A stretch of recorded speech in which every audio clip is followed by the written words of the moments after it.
कर रू। नमो नमो भवारे सकल सुपूजन भो। सर्वेश्वर के स्वरूप सिंहासन पर विराजमान परम आराध्य परम पूज्यपाद ब्रह्म ऋषि चतुरानंद जी महाराज के पावन श्री चरणों में कोटि कोटि शनमन।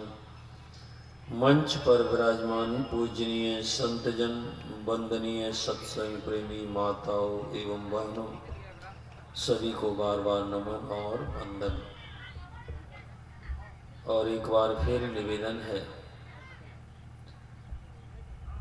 जैसी मूर्ति मंदिर में स्थिर होती है वैसे ही आप अपने शरीर को स्थिर करके सत्संग में बैठें। और जैसा प्रकृति ने आपके साथ किया है,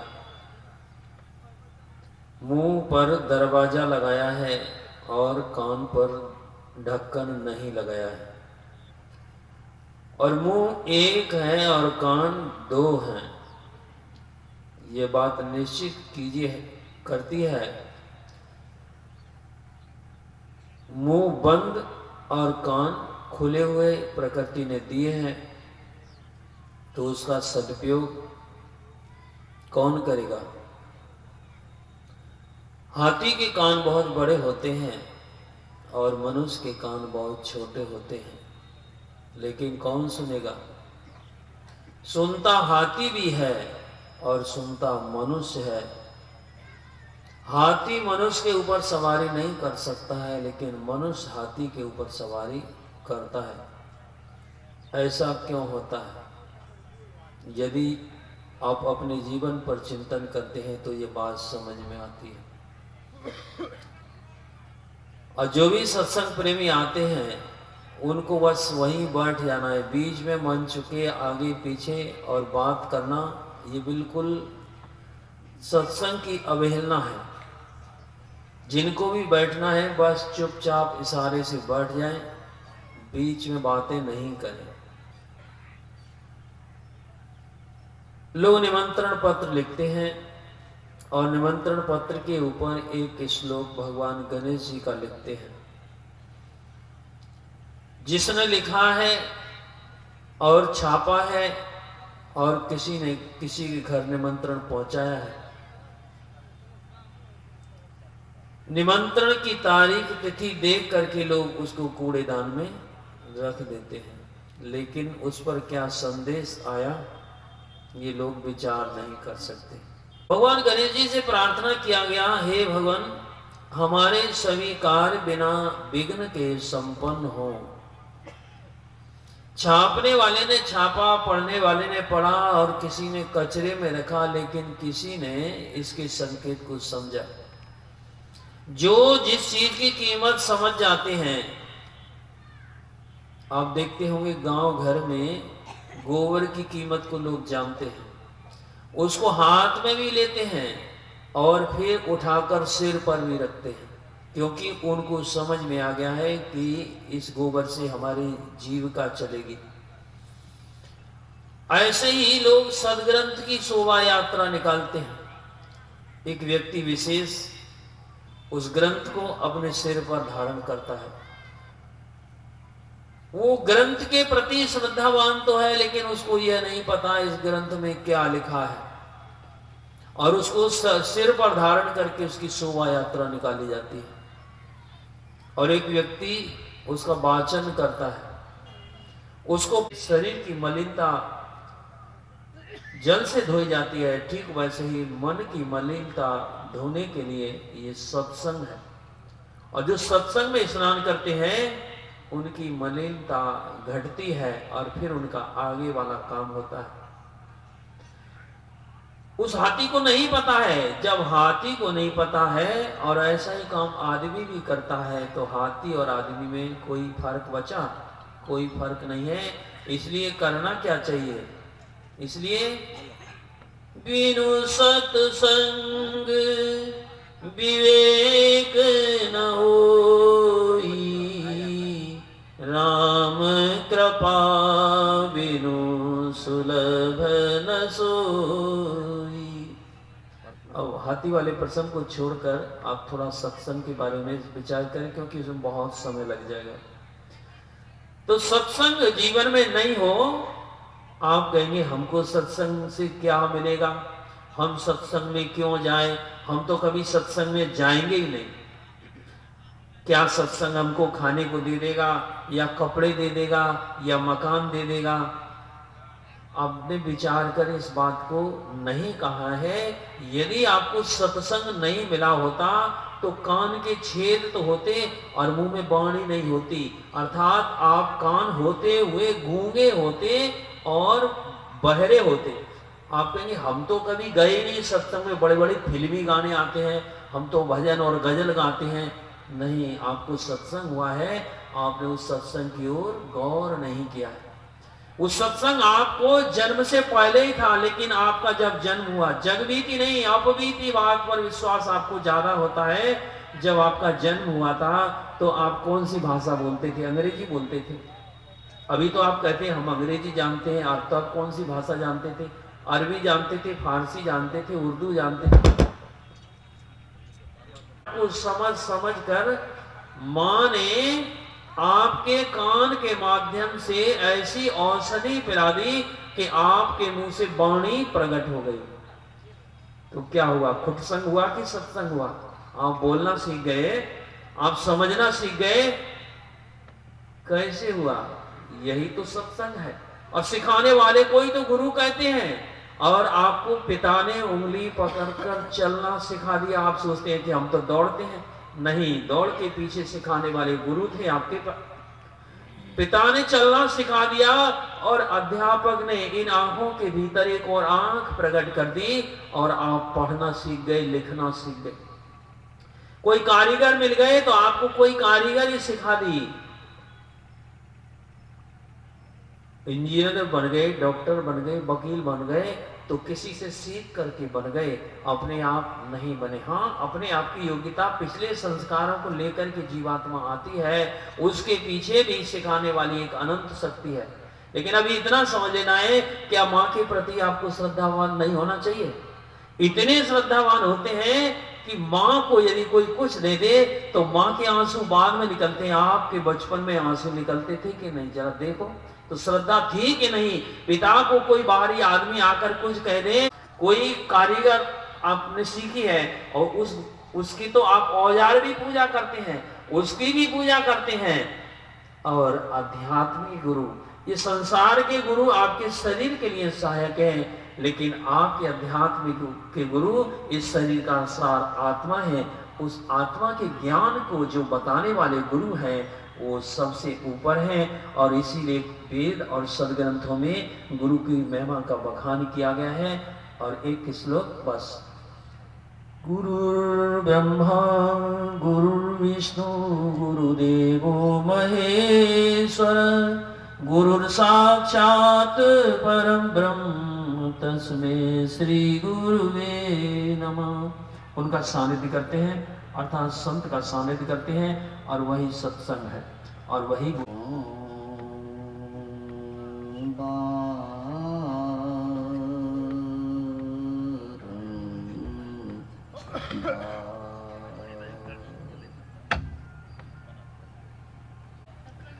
सत्संग स्नेही सज्जनों, समादरणीय माताओं एवं बहनों,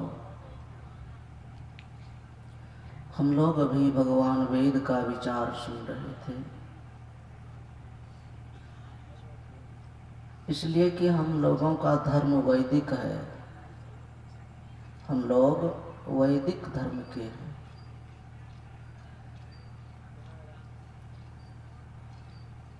यही कारण है कि जो भी धार्मिक काम हम आपका होता है वो वेद के विचार के ही मुताबिक होता है। और अभी हम आप भगवान वेद का ही विचार सदग्रंथ के पाठ में सबसे पहले सुना है।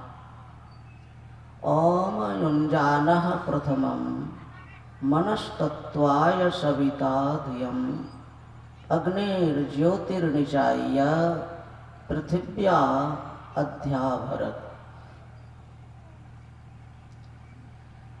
भगवान वेद संसार के समस्त मानवों को उपदेश करते हैं, चाहे वो किसी भी राष्ट्र के, देश के या किसी भी उम्र के, चाहे वो किसी तरह से जीवन जी रहे हों, चाहे सम्राट हो, चाहे विद्वान हो, चाहे नहीं पढ़े लिखे हों, चाहे वो कोई नर या नारी हो, भगवान वेद ने संसार के सभी मनुष्यों को उपदेश दिया। हे मनुष्यों, जगत प्रसव करता ईश्वर के तत्व ज्ञान के लिए पहले बुद्धि योग अर्थात सत्संग, मानस योग अर्थात मानस जप, मानस ध्यान और अग्नि की ज्योतियों का योग अर्थात दृष्टि योग कर योग की दृढ़ भूमि को अपने अंदर अच्छे प्रकार धारण करो।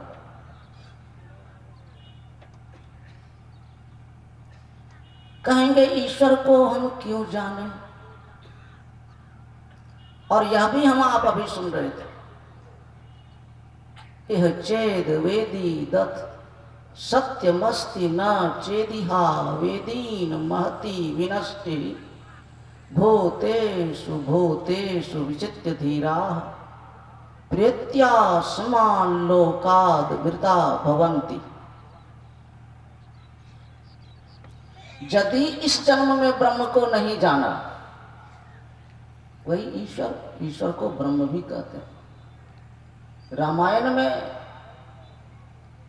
ईश्वर को ब्रह्म भी कहा गया है। राम ब्रह्म परमारथ रूपा, ये प्रभु के बारे में कहा गया है। यदि इस जन्म में, मतलब इससे और भी जन्म हुआ है, इसके अलावे और भी जन्म हुआ है। खुद मर्यादा पुरुषोत्तम भगवान श्री राम जी ने अपने नगर के तमाम नगरवासियों को बुला करके खुद से ही, अपने से ही उपदेश सुनाया है। 13 अवस्था तजहु भजहु भगवन मनक्रम वचन अगोचर व्यापक व्याप्य अनंत। 3 अवस्था से पार होकर के जो अवस्था प्राप्त की जाती है, वही भजन का आरंभ है। चौथी अवस्था, वो चौथी अवस्था कौन सी है? अभी हम लोग जागृत की अवस्था में हैं, सोए थे, सुसुप्ति अवस्था में थे, उस क्रम में स्वप्न देख रहे थे, स्वप्न अवस्था में थे, जीव की अवस्था, ये 3 सब उम्र में होती है। इन 3 अवस्था के अंदर में प्रभु का भजन नहीं होगा, सुंदर बुद्धि नहीं आएगी, सुंदर परिणाम, सुंदर जिंदगी से भेंट नहीं होगी। चौथी अवस्था ध्यानाभ्यास से वो तुरीय अवस्था प्राप्त की जाती है।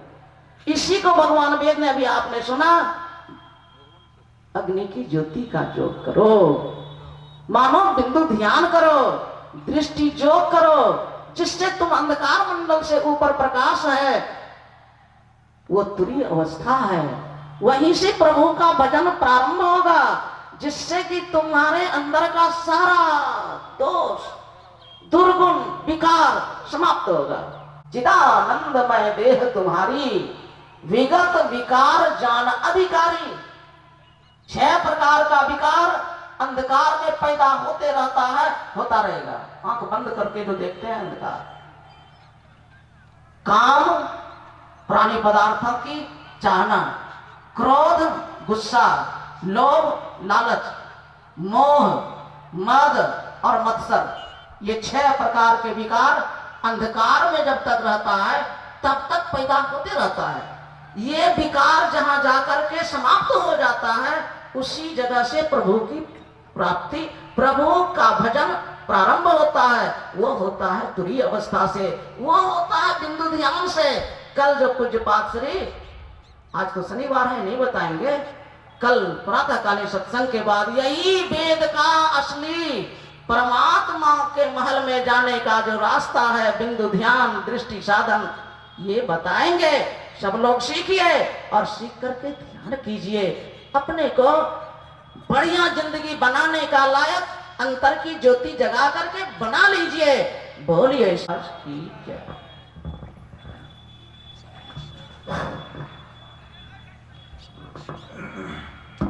प्रेम से बोलिए श्री सद्गुरु महाराज की जय, श्री सद्गुरु महाराज की जय। अभी हम लोग पूज्य स्वामी दयानंद जी महाराज से श्रवण कर रहे थे। अभी हम लोग पाठ में सुना संत कबीर साहब की वाणी को, सखिया हुआ घर सबसे न्यारा, जहाँ पूर्ण पुरुष हमारा। क्या हुआ देश कैसा देश है जहाँ परमात्मा विराजते हैं। तो फिर कबीर साहब कहते हैं, कहूँ उस देश की बतियाँ, नहीं होत दिन रतियाँ, नहीं रवि वो चंद वो तारा है, नहीं अंधेरा उजारा, वहाँ कुछ नहीं, सूर्य चंद्रमा कुछ नहीं है। उसी को कहा जहाँ पवन का गगन नहीं, रवि शशि उगे न भान, कहा जहाँ तारा सूर्य चंद्रमा का पहुँच नहीं है, उसी देश से यह अविनाशी जीव जो ईश्वर का संतान है, ईश्वर अंश जीव अविनाशी, उसी देश से अपने अंशी परमात्मा से बिछुड़कर कहाँ आया। कहा तू उतर परियो तमान, पीव निशब्द में यही ते पर गयो दूर चलो निशब्द में। कहा परमात्मा वहीं रहते हैं, वहां जाने के लिए आपको सत्संग में आकर इस ज्ञान को श्रवण करना होगा, बिना श्रवण किए यह नहीं होगा। और इस ज्ञान को जनाने के लिए समय समय पर हमारे संत महात्मा आते हैं और जनाते हैं। वही परमात्मा की विशेष विभूति संत महात्मा के रूप में आकर इस ज्ञान को जनाते हैं। और इस ज्ञान को देने के लिए आज हमारे मंच पर मंचासीन है स्वामी प्रेमानंद जी।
ब्रह्मलीन संत साई स्वामी जी पुराण जी महाराज के पावन चरणों में कोटि कोटि नमन।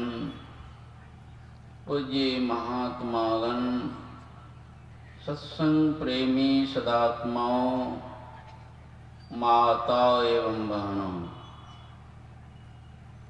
आज हम लोग सुपौल जिला संत मत सत्संग के 31वें वार्षिक अधिवेशन में प्रथम दिन के प्रथम पाली के सत्संग में उपस्थित हैं। इस प्रथम बेला के सत्संग में जो चर्चा सुनने के लिए लोग जल्दी से सत्संग में आते, पहले आकर के सत्संग में बैठते, क्योंकि ईश्वर के सत्य स्वरूप को जाने बगैर आपका जो जीवन है उसी यात्री के समान आपका जीवन है। जो यात्री यात्रा करने के लिए निकल चुका है, यात्रा कर रहा है, चल रहा है, लेकिन उस यात्री को पता नहीं है कि मुझे कहाँ जाना। तो चलते चलते चलते ही रहेंगे, पहुंचेंगे ही नहीं।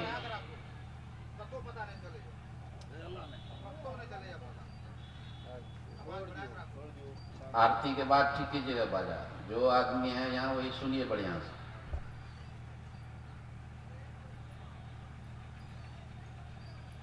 तो हम लोग यात्री हैं और यात्रा करते करते जन्मों जन्मों से यात्रा करते करते अभी भी यात्रा में ही लगे हैं।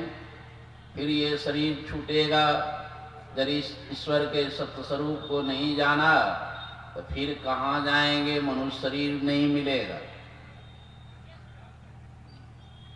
इसी भारी दुखों से बचाने के लिए परमाराध्य संत सदगुरु महर्षि में परम जी महाराज जीवन भर संसार के सभी भक्तों को सबसे पहले ईश्वर स्वरूप को ठीक ठीक जानकारी मिल जाए, इसी के लिए वे अपने जीवन को कुर्बान कर दिए।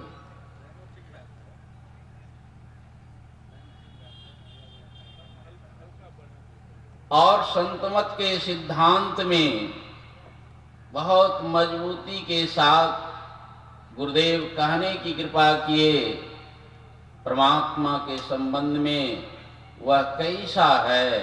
आज भी हम लोग पाठ किए, रोज पाठ करते हैं हम लोग संतमत के सिद्धांत को,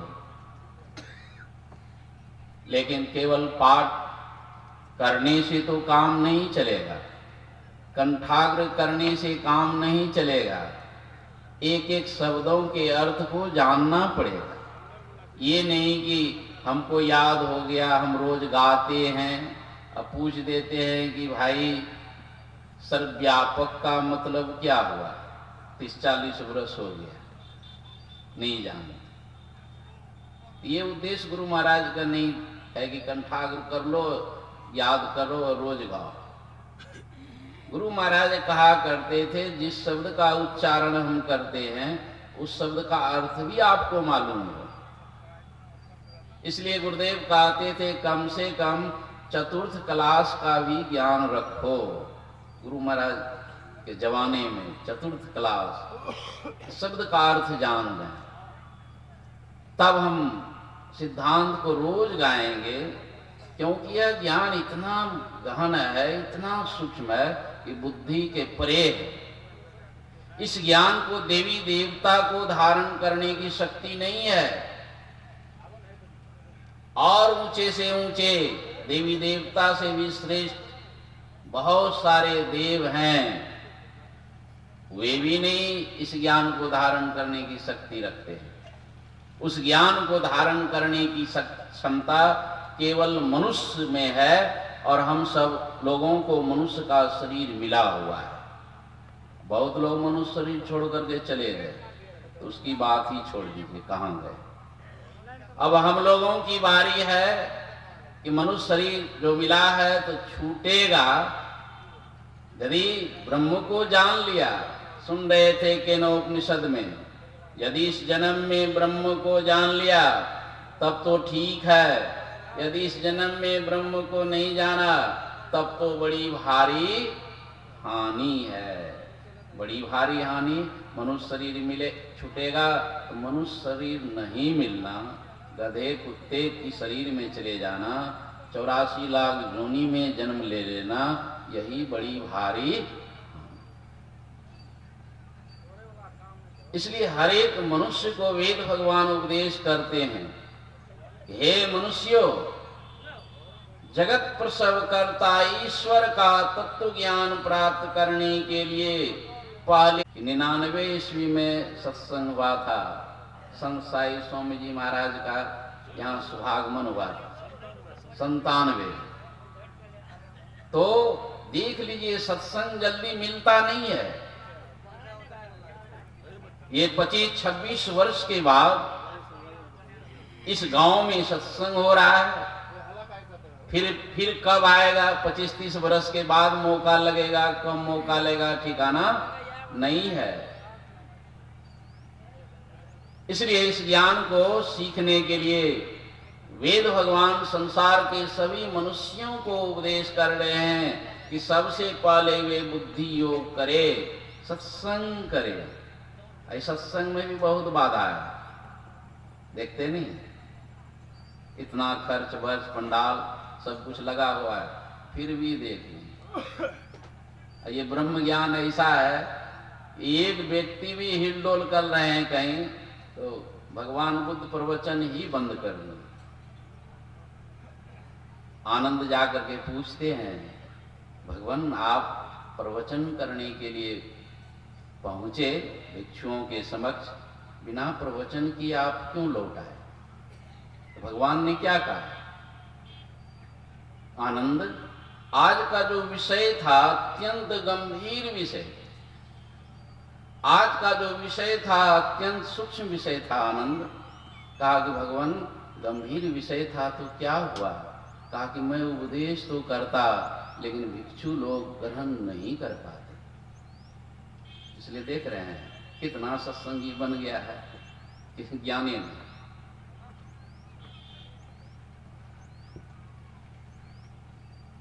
पूछते हैं क्यों नहीं ग्रहण कर पाते भगवान?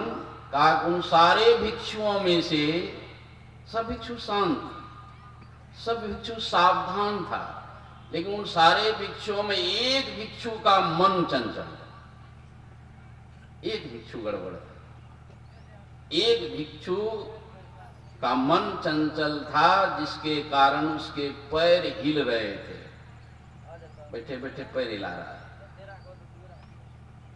इसलिए वहां के वातावरण कंपायमान था।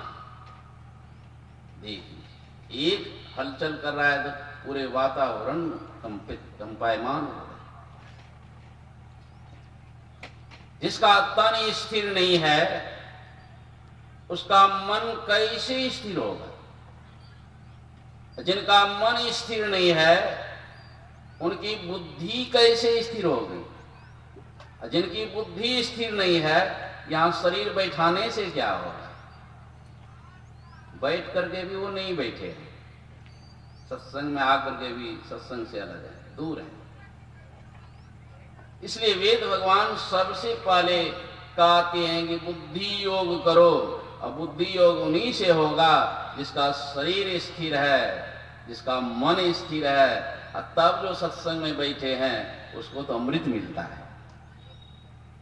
इस सत्संग में लाभ बहुत है। तुरंत मिलावे गुरु से, मूर्ख जन कोई सार ना जाने, सत्संग में अमृत वर्ष है। मैं संत मत के बहुत अच्छे अच्छे महात्माओं के संपर्क में रहा हूं। पता नहीं कम समय में ही गुरु महाराज के जो जो अच्छे अच्छे महात्मा थे सबका संपर्क मुझे हुआ।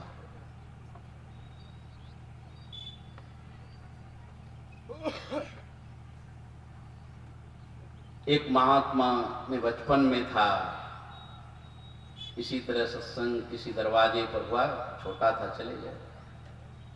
बस अब प्रवचन शुरू ही होता तो मंच और श्रोता के बीच में एक बूढ़ा इस तरफ से उस तरफ चला गया। एक बूढ़ा, महात्मा जी प्रवचन छोड़ दिए। कितना भी कहा कुछ नहीं। फिर एक समय के बाद फिर दूसरे दरवाजे में एक प्रिंसिपल थे कॉलेज के, बहुत उन्होंने भी दूसरे दरवाजे पर जाकर के मंच लगा। तब ये बुद्धि योग प्रथम जो मनुष्यों को करने का आदेश वेद भगवान कर रहे हैं, तो प्रथम ही तो हम लोग पिछड़ रहे हैं।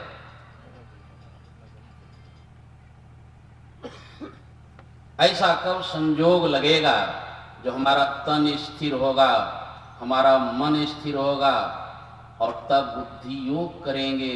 एक अक्षर भी पढ़े लिखे नहीं है, कोई चिंता की बात नहीं है। परमात्मा ने आपके अंदर में, सारे मनुष्यों के अंदर में इस तरह की व्यवस्था कर दिए हैं। आप इस तरह यदि सुनेंगे तो आपको ज्ञान हो जाए। MA हैं, PhD हैं, DLit हैं, डॉक्टर हैं, इंजीनियर है, और पोथी पुराण को भी, रामायण गीता को भी कंठाग्र करके बैठे हुए हैं। यदि सुनने की शक्ति प्रवृत्ति उनके अंदर में नहीं है तो उनको कभी ज्ञान नहीं होगा। इसलिए पोथी पड़ी पड़ी जगमुआ, सारा संसार मर रहा है, क्योंकि ये पोथी पुराण में ये ज्ञान है ही नहीं। जग पेखन तुम देखन के बारे में तुलसीदास जी लिख दिए, देव ना जाने मरम तुम्हारा, उस भेद को ये त्रिदेव भी नहीं जानते हैं, और कौन जानेंगे, कब जानेंगे, कितने जन्मों में जानेंगे। तो हम लोग प्रयास में लगे हुए हैं, संत मत में दीक्षित हो गए हैं। गुरु महाराज कहा करते थे, अभी क्यों लगा रहे हैं भाई, यहाँ सब सूटर पहने अपने और लगा रहे हैं पंखा, कुछ नहीं महत्व है।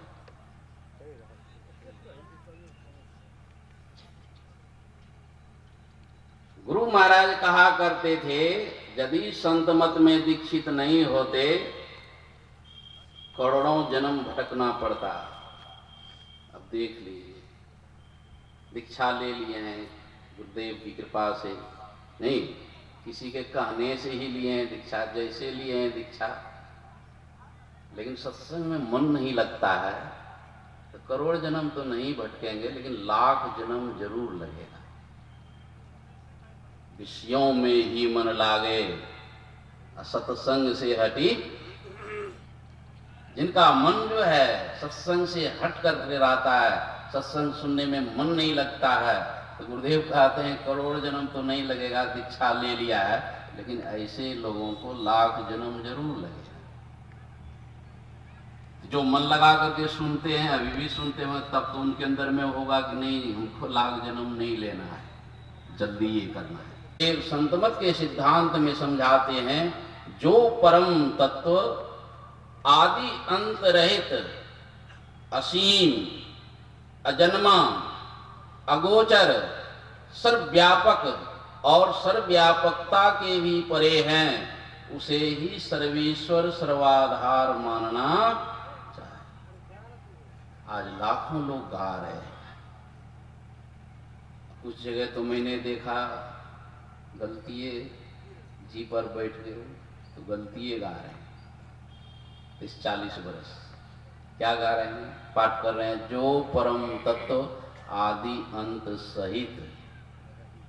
जी पर 100 बैठ गया था और उसके साथ में जो सीखा तो सब उसी तरह सीख लिया। कितना भी मैं समझाया, सहित नहीं बोलिए रहित, लेकिन वो भी नहीं करता। इसका मतलब है कि वो तो गा तो रहे हैं इस 40 वर्ष से, लेकिन अभी कोई समझदारी नहीं है। एक अक्षर गड़बड़ है, 100 के जगह पर रॉ के जगह पर 100 हो गया। सारा संत मत का सिद्धांत ही धाराशाही, एक अक्षर। तो जो परम तत्व, इसका मतलब क्या है? 5 तत्व होते हैं, मिट्टी, जल, अग्नि, वायु और आकाश। ये परम तत्व नहीं है। ये 5 तत्वों से जो भिन्न तत्व है उसी को परम तत्व कहते हैं, जो आदि अंत रहित है। जो पढ़े लिखे लोग हैं तो समझ जाए, आदि अंत रहित, असीम, अजन्मा, ये अजन्मा को ही, इसमें तो नहीं भी पढ़े लिखे हैं तो काम चल जाए। अजन्मा, जिसका जन्म नहीं हुआ, जिसका कभी जन्म नहीं होगा, वो कभी जन्म लेते ही नहीं है, वही है परमात्मा, वही है ब्रह्म। लेकिन वे सर्वशक्तिमान हैं, सबको पैदा करने वाले हैं, अगोचर हैं वे। जिसका जन्म नहीं हुआ है तो उसको देखेंगे कैसे? किसी भी इंद्रियों में ताकत है नहीं उसको हम देख लें। जो जन्म ही नहीं लिया है तो देखेंगे उसको कैसे, छुएंगे कैसे, कि कोई उपाय नहीं है। इसलिए कह दिया अगोचर। फिर गुरुदेव कहते हैं सर्वव्यापक। इसका अर्थ समझ जाएंगे तो बड़ा आनंद मिलेगा। वो जन्म तो नहीं लिए हैं कहीं, लेकिन वो सब जगह हैं। मिट्टी में भी हैं, जल में भी हैं, अग्नि में भी हैं, हवा में, आकाश में व्यापक हैं। स्थूल में व्यापक हैं, सूक्ष्म में व्यापक हैं, कारण में व्यापक हैं, महाकारण में व्यापक हैं। ये असत्य मंडल है, जड़ मंडल है, ये इसमें व्यापक हैं। इससे परे सत्य मंडल है, चेतन मंडल है, निर्गुण जिसको कहते हैं, प्राप्रकृति जिसको कहते हैं, उसमें भी व्यापक है। जड़ और चेतन में जो व्यापक है, इसीलिए उसको सर्वव्यापक कहते। फिर आगे गुरुदेव कहते हैं सर्वव्यापकता के भी परे, जहां ना सत्य है ना असत्य है, ना जड़ है ना चेतन है, जहां निर्गुण और सगुण जहां नहीं है, वहां भी परमात्मा है। कितना है, उसका कोई और छोर नहीं है, इसलिए उसको अनंत कहते हैं। तो सबसे बड़ी बात है परमात्मा सर्वव्यापक है। उसको जानने के लिए कहीं जाने की जरूरत नहीं है। जो जहाँ है वहीं उनका दर्शन कीजिए।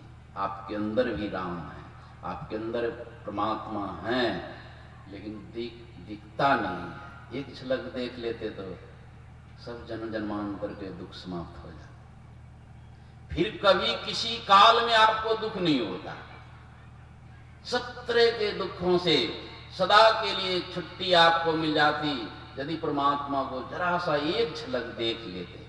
आपके पास है, आपके अंदर है, बच्चे के अंदर में भी है, बच्चे को भी नहीं दिखाई पड़ती। जवान के अंदर, बूढ़े के अंदर, अनपढ़ के अंदर, विद्वान के अंदर, सारे मनुष्यों के अंदर में वो परमात्मा है, लेकिन मर मर करके जा रहे हैं, बिना दर्शन किए जा रहे हैं।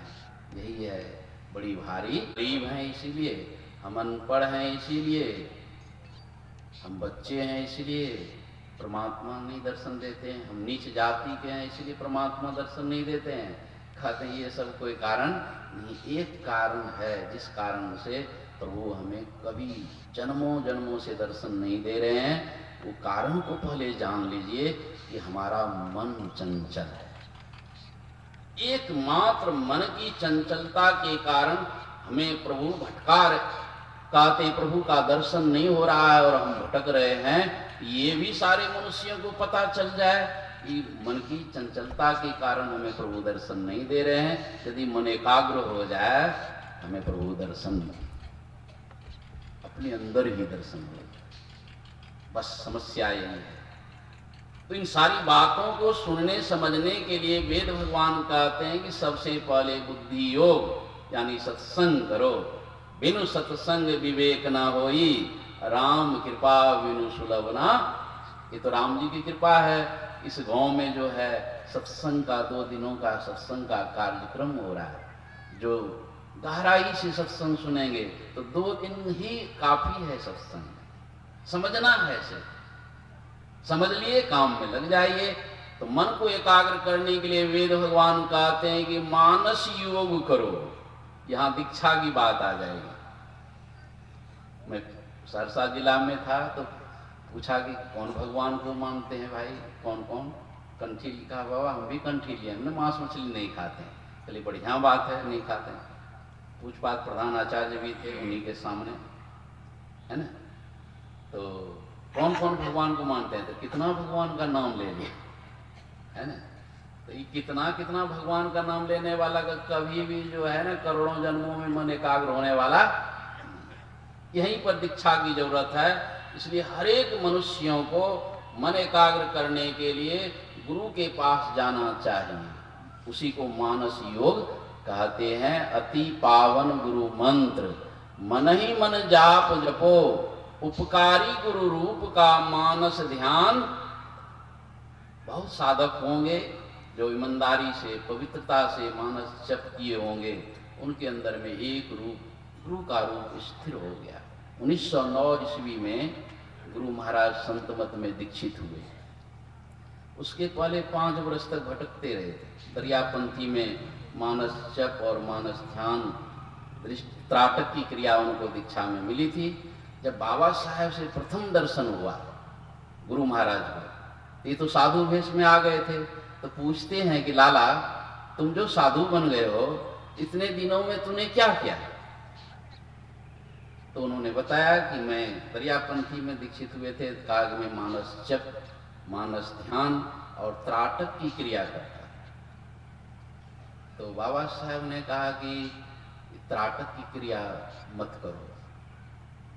त्राटक क्रिया आंख खोल करके बाहर में किसी चिन्ह को देखते रहना होता है। कहा कि नहीं, अंदर में दृष्टि साधन की क्रिया वहीं पर गुरु महाराज को बताया गया है ना। फिर कहते हैं कि मानस ध्यान में तुम हूब रूप उगा लिए हो। तो गुरु महाराज स्पष्ट कर दिए कि नहीं सरकार, अभी हूब रूप मानस ध्यान में नहीं हुआ है, धुंधला रूप है। तो बाबा साहब ने कहा कि मैंने हूब रूप उगाया है, जबकि वो दीक्षित नहीं थे। केवल राय बहादुर शालिग्राम साहब का सत्संग सुनते थे। उपकारी गुरु रूप का मानस ध्यान, उनके रूप को उन्होंने उगाया था। तो कहने का मतलब मानस योग में जो है, आप किसी रूप को ठीक ठीक अंदर में उगाइए, इसी को मानस योग कहते हैं। इसी में बहुत लाभ होगा। दुनिया की कोई नौ का दर्शन यहाँ नहीं है, क्योंकि अभी भी हमारा मन फैला हुआ है।